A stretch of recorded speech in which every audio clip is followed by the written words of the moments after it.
Welcome to the Vol Bros. My name is Evan. This is my brother Rustin, and we are two Vol Bros who are actually bros in real life.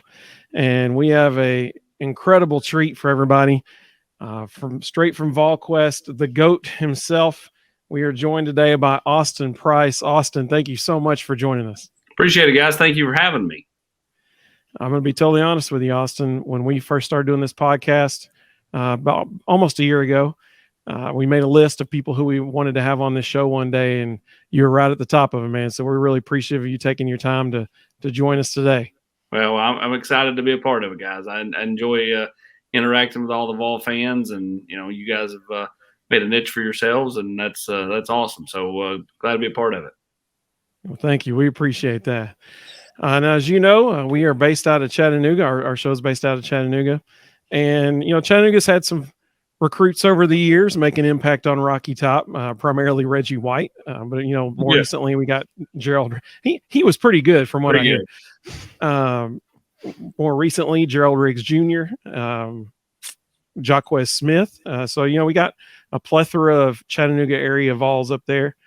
But it seems like this year there are more committed from this area in one particular class than at least I can remember. Maybe of another year, but what we were hoping is for people locally here who aren't familiar with everybody who has already committed to Tennessee from this area, could you give us a rundown? I know we got 3 commits right now, just who those guys are and what you expect from them while they're on Rocky Top. Well, you have Marcus Gorey. He and Carson Gentle were the first two to commit. Then Boo Carter joined them. Boo and Marcus both play at Bradley Central. Boo is a special, talented player. Could play either side of the ball if he really wanted to. Tennessee likes him on defense, but he's a guy that literally just, when Matt Ray interviewed him and when he was committing, and he said, everybody says that, you're getting a dog, but when Boo called himself a Rottweiler, that means you've thought about what kind of dog you are, and to me that's a little extra oomph, and so he's super competitive. I love what he brings to the table. It wouldn't surprise me at all to see him start relatively early at Tennessee. Marcus Gorey, long, athletic corner, could also transition to a nickel or safety down the line. But another kid who I think's best football is ahead of him. I think he's just now scratching the surface of how good he can be. Carson Gentle at McCallie is, a really solid football player. Right now, they've been playing linebacker. He won't play that at the next level. So when he gets here, because they've had to trim a little bit of weight off of him, to play linebacker at McCallie, because that's where he best suits the McCallie team. When he gets to DC, they'll throw the weight on him, and he'll be playing defensive line and playing, with his hand on the ground. So again, I think his path to the field probably takes a little bit longer, just based on the fact they're going to have to put weight on him, so on and so forth. But all 3 guys, I think Tennessee feels like will help them. And be able to help them on the field. And you look at the boom in Chattanooga recruiting. Obviously, Amari Jefferson's committed to Alabama. It coincides with the fact that McCallie had won 3 in a row, and then Baylor won it last year, and they both have a chance to win it again this year. And Chattanooga's had an uptick in talent with the McCallie and Baylor kind of going all in the private school ranks. And again, that's why I think you've seen Chattanooga all of a sudden end up with some really high end quality players. Before Rustin asks this question, you mentioned something interesting there about Boo Carter. You mentioned that you think he's going to see the field, could see the field early in his career, and that Tennessee is looking at him more on the defensive side of the ball. Do you think, based on Tennessee's wide receiver room and running back room right now, do you think that he has an easier path to see the field early on the defensive side of the ball rather than the offensive side? Yeah, 100%. And they're recruiting him as a defensive guy. I think that, he just kind of has that it factor to him. And then you throw that, I always say this, you throw in the fact that his name is Boo. If his name was Charles, there's an extra kind of aura around the kid whose name is Boo. And then a little bit of swag. Yeah, 100%. His game plays with that swag. And, again, if I'm a Tennessee fan, I can't wait to see him get to town, because he carries such a charisma about him that I think that, it's infectious. Do you think there's any – do you think Tennessee's coaching staff will be open to him taking a shot on offense as well? Because he is a special talent. Friday night, he had 7 catches and scored on 3 of them. Oh, I get it. Everybody, not to shut you down, but they're going to start him on defense. Sure. And if they feel like that he can have a package on offense, that'll be up to the staff.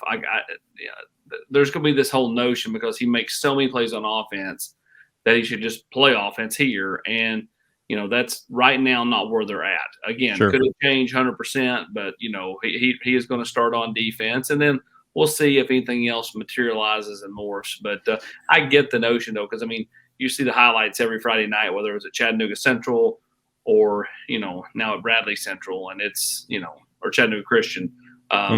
It's a thrill a minute and a lot of big plays. Yeah, he's definitely a freak athlete and a very special talent. When you think about this coaching staff, why do you think this coaching staff is having so much success in Chattanooga? And with that, do you foresee any more commits coming out of Chattanooga in the upcoming years?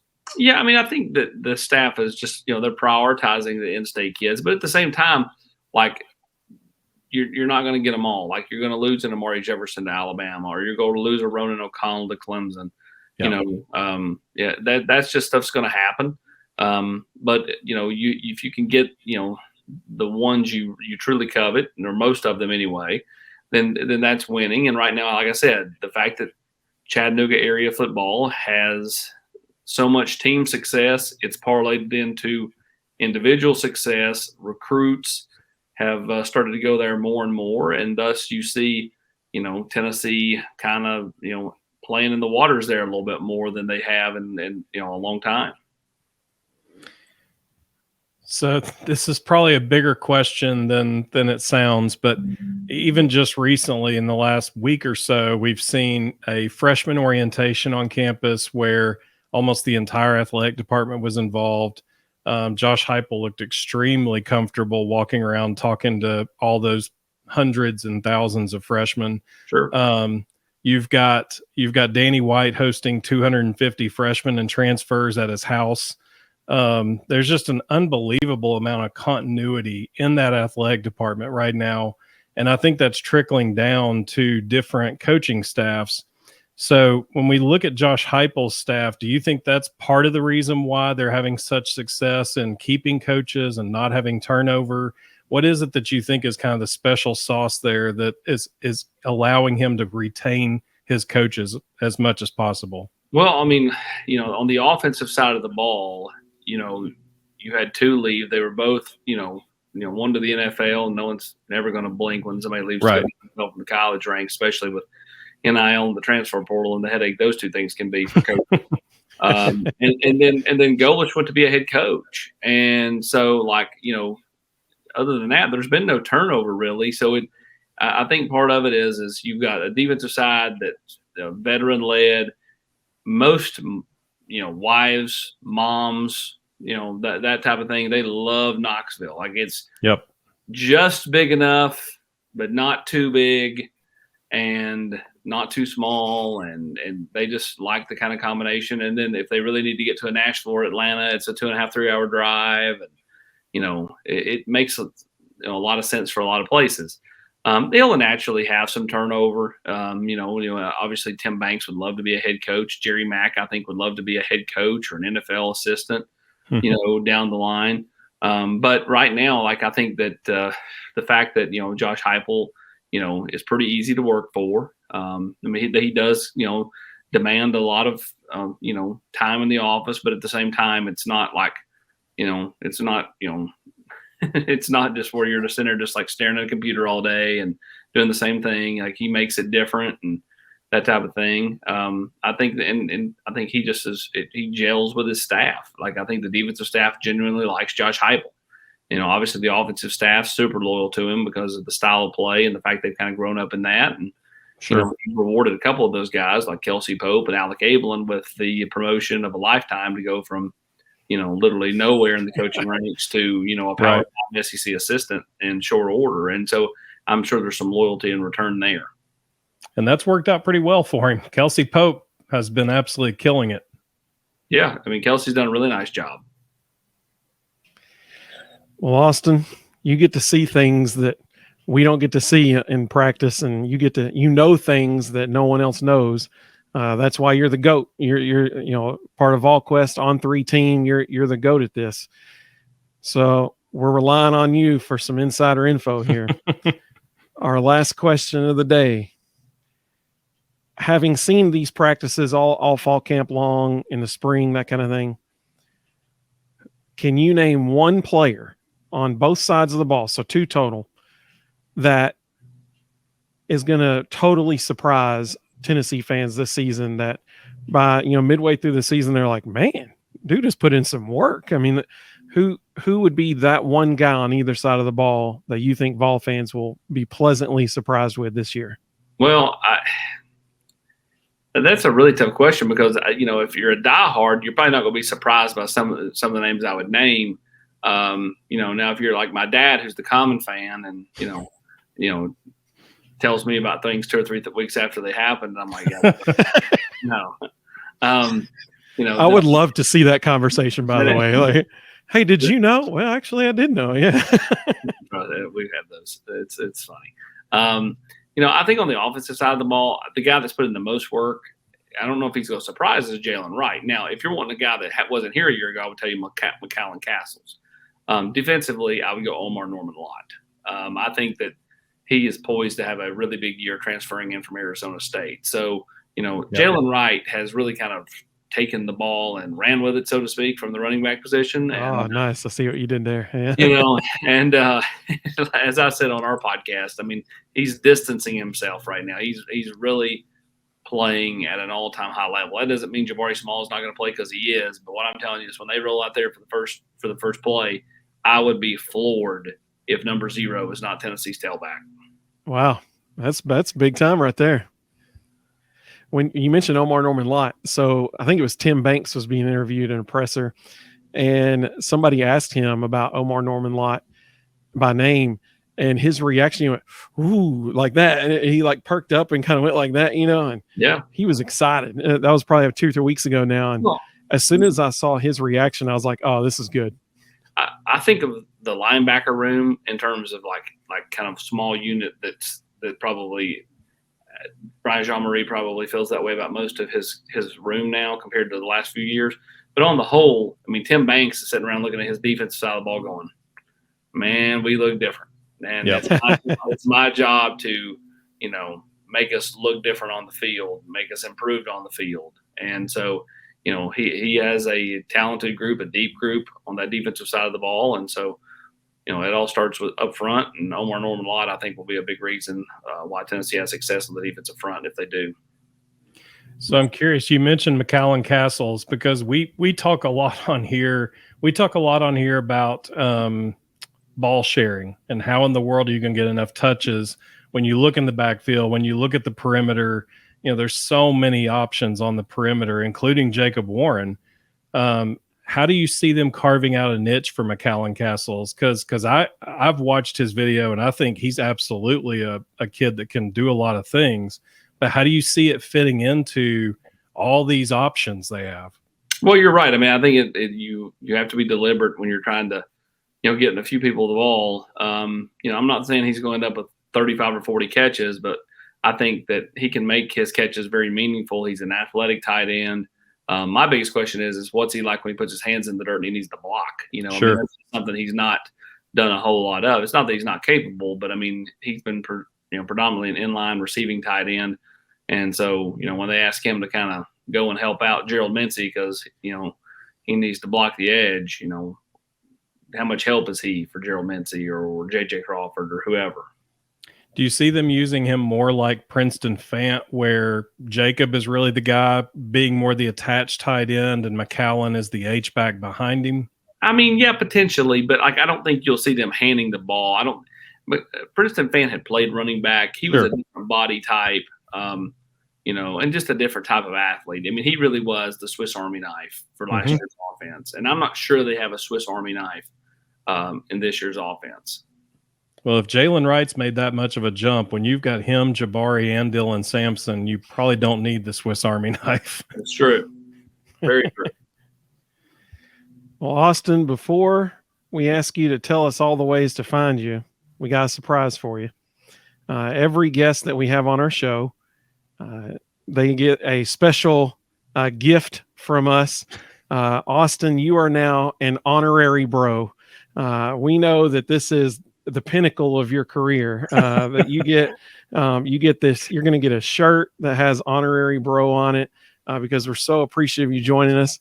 I mean, this is the mountaintop. This is the Rocky Top experience right here, Austin. So we really appreciate you, man. I may retire. It may be time to hang it up, hand it to Matt Ray, and say, "Run with it." Go out on the high note. Absolutely. Go out on the high note. That's exactly right. Doesn't get much better. I appreciate it, guys. I mean, absolutely.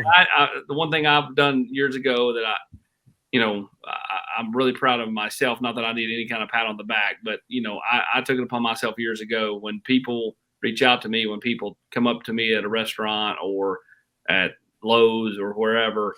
I try to be as accessible as I can because, fans just, they just want to hear about the Vols. They want to know how they're going to do. They want to know what the latest is. And, if I can spend a few minutes talking to them and it, makes them, I want them walking around the right way going, now that guy was a nice guy, because there's too many people in this business that have never spoke to me that don't like me, or there are people that have never spoke to me that blindly follow anything I say too. So it's like it's a double-edged sword. Like I don't really like that either. So it's like, the biggest thing I want to do is just, try to treat everybody like I'd like to be treated. And so like when people come up and talk to me, I'm not going to sit there and talk to you for an hour, but at the same time, like I'll try to spend as much time as I can with fans when they approach and speak. And, I don't ever want anybody walking around going, that guy, like I was a jerk. Hey, that's awesome. I love that. Thank you for doing that, for being accessible by Vols fans. Because you're right. You got a bunch of people who they're looking to you for a lot of info. That's for sure. So I tell you what, that was a nice little segue. Can you let people know how they can follow your work? Yeah, you can go to Volquest.com. We should have a new dollar special coming up here the week of the first game, I believe.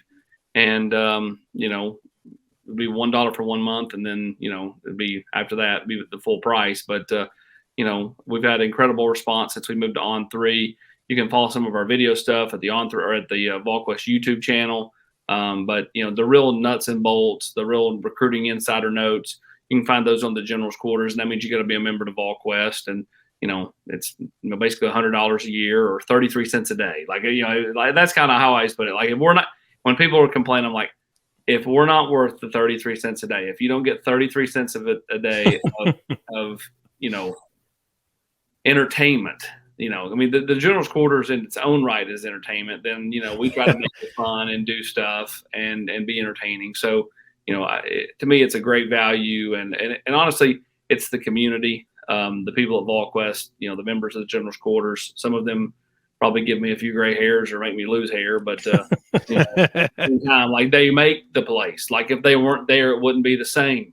So like, kind of like you need, Batman needed the Joker.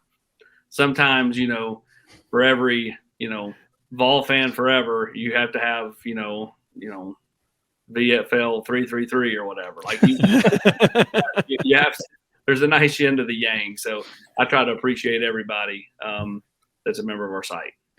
So Austin, I believe I saw a stat at one point recently. Is Volquest still the number one subscription in On3's network? It's not number one in subscriptions. It's number one in traffic. Okay. That's awesome. Florida State's a bigger site than us. They always have been. Like it's crazy. Like no, but they dwarf us in size, but they don't dwarf us in traffic, which means that we have more people going to the actual site and really, they're all over the 2-minute drill and everything Josh Heupel said and 10 things I think and coming up next week we'll have for a game day week. We'll kick it off with a very, very special one-on-one on Monday. And then on Thursday, we add a new piece to the game week repertoire that, we will probably announce at some point later this week. So that will be exciting because, there'll be a bunch of members of our site that will be excited for our Thursday content coming up this football season. Awesome. That's awesome. Well, hey, it is certainly worth it. I mean, that is easily worth that investment, especially if you're getting a month for $1. Hey, that's a great start to it right there. But Austin, we so appreciate you joining us. I'll just go ahead and tell you, man, you have a standing invitation. Anytime you're like, you know what, I like those guys. Let's get on there. For you, just let us know, and we will make time, man, for you to be able to join us. But you can follow, like Austin said, on Volquest on the Nation. Are you on the Nation every week? Yeah, we'll be rotating this year. So it's Swain, Lowe, and myself. So the first week was Lowe and myself. Then last night or Sunday night was Jason and myself. Next week is Jason and Lowe. And so we'll just kind of rotate throughout the fall and, kind of give us a little bit of a break. And then, that way it's not a 35 or 36 week commitment straight through. And, which isn't a bad thing because there are some Sundays where I'm just like, I need a break. I totally understand that. That's Sunday nights at 7:00 p.m. Is that correct? 6 Eastern, 5 Central. 6. Gotcha. So check that out on the Sports Animal. You can see, listen to replays of it on Twitter, or excuse me, X. Sorry. Austin, we so appreciate you. Thank you so much for joining us. Everybody, hey, Danny White, he has great advice. Text a buddy about the Vol Bros. Let them know they got, good podcast going on over here. They got people like Austin Price joining them on the podcast. So, Austin, thank you again, man. We so appreciate you joining us. Thank you guys. Appreciate you.